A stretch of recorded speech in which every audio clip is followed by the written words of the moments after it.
नमस्कार, मी विहंग ठाकूर. स्पॉटलाइट मध्ये आपलं स्वागत. शालेय शिक्षण घेताना वर्षानुवर्ष विद्यार्थ्यांच्या पाठीवरचं ओझं हे कमी होण्याऐवजी वाढतच चाललेलं आहे. त्यामुळे विविध आजारांनी विद्यार्थी ग्रासलाय. या दप्तराचा त्रास कमी करण्यासाठी अमरावती जिल्ह्यातील चांदूर रेल्वे येथील बापूसाहेब देशमुख हायस्कूल आणि कनिष्ठ महाविद्यालयातील एका शिक्षकांना यावर एक अनोखा तोडगा काढत 7 किलो दप्तराचं ओझं केवळ 300 ग्रॅम केलंय. पाहुयात एक विशेष वृत्तांत.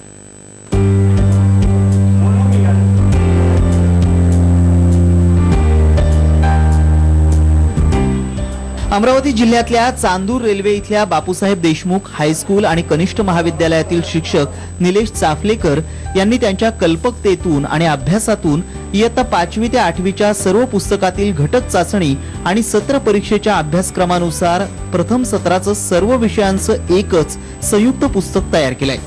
चाफलेकर यांनी परीक्षानिहाय अभ्यासक्रम पाहता पूर्ण वर्षभराकरता सर्व विषयांचा समावेश असलेली 4 पुस्तकं तयार केली. परीक्षेनुसार विद्यार्थ्यांना एका वेळी एकच पुस्तक शाळेत आणावं लागतं. त्याचा परिणाम म्हणजे दप्तराचं ओझं तर कमी झालंच, शिवाय मुलांवरील मानसिक दडपण देखील कमी झालंय आणि त्यांची अभ्यासातली प्रगती सुद्धा लक्षणीय वाढली असल्याचं समोर आलंय. शिवाय 7 किलो दप्तराचं ओझं अवघं 300 ग्राम झालंय. मात्र राज्य सरकारनं याची दखल घ्यावी असं मतही या शिक्षकानं व्यक्त केलंय. करायचं म्हटलं म्हणजे जर एखादा वर्ग पकडला, पण एका वर्गाला 7 पुस्तक असतात, ते 7ही पुस्तकं पर डे विद्यार्थ्यांना आणावं लागतं. त्याचं वजन कमीत कमी 3 किलोच्या जवळपास भरते. 7 पुस्तकाचं वजन समजा 8 वर्ग किंवा 7 वर्ग पकडलं तर आम्ही एक असा त्याच्यामध्ये एक पाठ्यपुस्तकाचं लिमिट तेच राहील, पाठ्यपुस्तकं तेच राहील जे गव्हर्नमेंट डिक्लेअर केले आहे.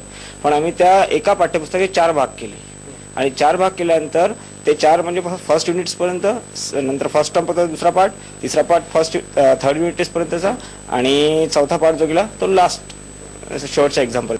विद्यार्थ्यांच्या पाठीवरील दप्तराचं ओझं कमी करण्यासाठी वारेमाप घोषणा झाल्या. मात्र या समस्येवर कोणताही तोडगा शिक्षण विभाग अथवा शासनाला काढता आलेला नाही. तसे ताशेरही न्यायालयानं वेळोवेळी शिक्षण प्रणालीवर ओढले आहेत. मात्र निलेश चाफलेकर या शिक्षकानं ही जी संकल्पना राबवली आहे ती अतिशय उपयुक्त असून विद्यार्थ्यांमध्ये सकारात्मक परिणाम दिसून आल्याचं शाळेतील इतर विषयांचे शिक्षकही सांगतात. पुस्तकांची जर निर्मिती झाली तर नक्कीच विद्यार्थ्यांचा अतिशय फायदा आहे. कारण आम्ही आमच्या शाळेमध्ये स्वतः अनुभव घेत आहोत. ज्यावेळेला अशा प्रकारची संकल्पना आमच्या मित्रांनी मांडली, आम्ही शाळेमध्ये एक उपक्रम राबवला. प्रत्यक्ष विद्यार्थ्यांनी आमच्या एकत्रित येऊन ग्राउंडमध्ये बसून सर्वांसमक्ष हा प्रोजेक्ट राबवला आणि त्यानंतर त्याचे जे आम्हाला सकारात्मक परिणाम दिसले तर एकदमच त्यांच्या शारीरिक तर त्यांचं ओझं कमी झालंच, पण मानसिक ताण सुद्धा त्यांचा गेलेला आम्हाला आढळून आला. आमच्या शाळेतील निलेश चाफलेकर सरांची ही संकल्पना खूप चांगली असून त्यांच्या संकल्पनेमुळेच आज आमच्या दप्तराचं ओझं कमी झालंय असं सांगत विद्यार्थ्यांनीही समाधान व्यक्त केलंय. पुस्तकाचं वजन 300 ते 400 ग्राम होतं.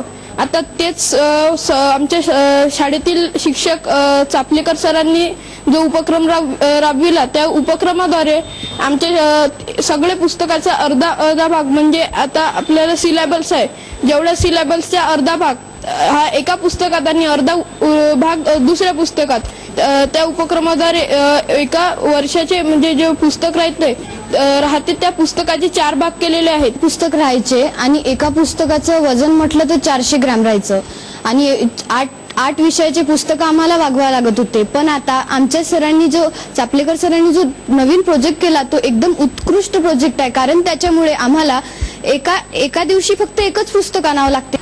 बापूसाहेब देशमुख हायस्कूल आणि कनिष्ठ महाविद्यालयातील अभिनव प्रयोगात शाळेचे मुख्याध्यापक आणि सर्व शिक्षकांनी सहभाग घेऊन या विद्यार्थ्यांच्या पाठीवरील ओझं कमी करण्यात मोलाचा वाटा उचललाय.